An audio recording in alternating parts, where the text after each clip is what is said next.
What's up? This is Dylan Brooks from the Memphis Grizzlies, and I'm on the three-point conversion.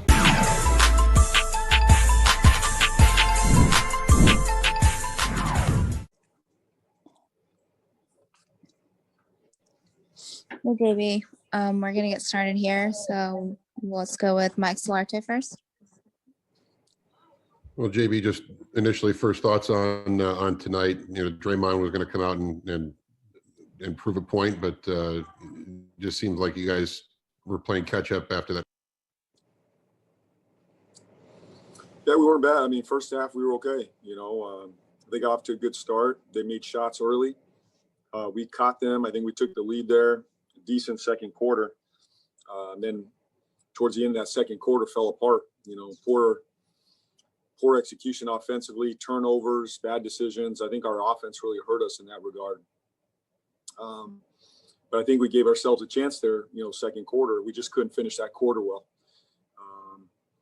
So I got to watch the film. I think the effort was there in general.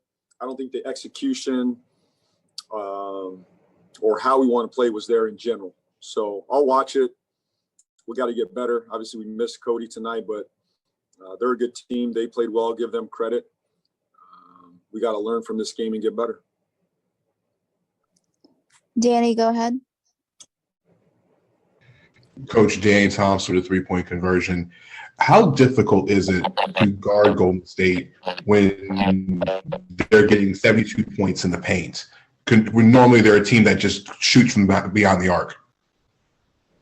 Yeah, they're a very good team. Obviously, with Curry back, it changes our defense. And we were rotating, we were scrambling, we were trying to take the ball out of his hands. So it left the rim open, and they made us pay for it. So give them credit. They played well. We got to do a better job in the paint area in general. That is what we're trying to, take care of on the defensive end. But with Curry, he distorts your defense. So give them credit. Will, go ahead.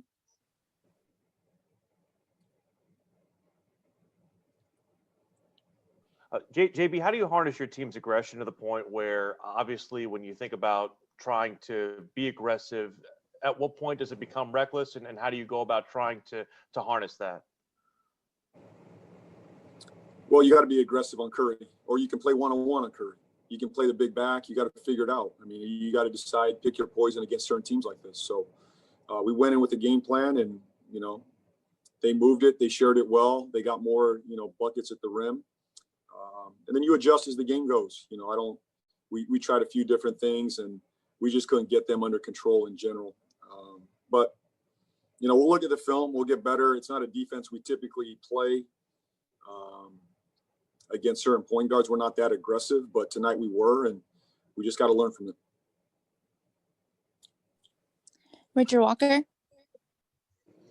Richard Walker, CarolinaSportsHub.com. Coach, you started with a small ball lineup.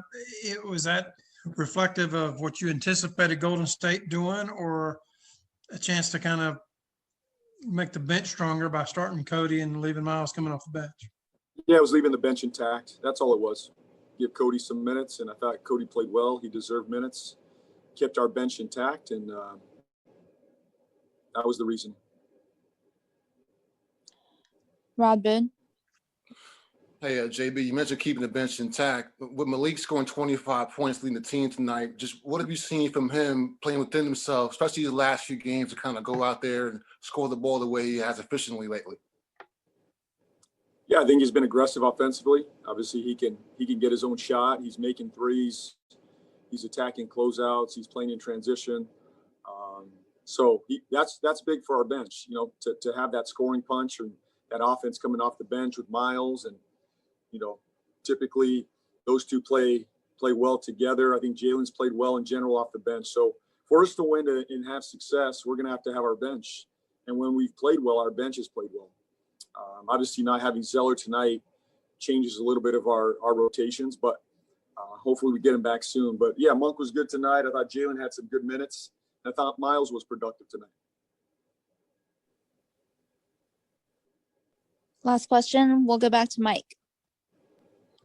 Thanks, Maggie. Coach, we've talked a lot about the way LaMelo has played and his development, but when he puts up 22 with 7 and 6, is it starting to feel, and I mean this with all due respect, is it starting to feel like those numbers are a little pedestrian for him because his growth is just, it seems like it's just on a huge trajectory. I think LaMelo's playing well. You know, he's impacting the game. And look, I see his imprint all over the game. He's getting better every single night.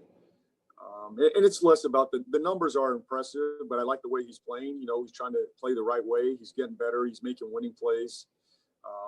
Obviously, I got to watch the film tonight and see where we can improve as a group. But, you know, this is what we should, get accustomed to seeing out of LaMelo. But, whatever the defense gives him, he's got to take. He can't press. And I think he's doing that in general. So, and he's 19 years old, which is a good thing. He's 19 years old having this sort of impact on our team and on the league in general. So, good for the Hornets. Thanks, Coach. Great. Thanks so much, JB. Thanks, guys. Thanks, guys. We'll see you guys over at the player link.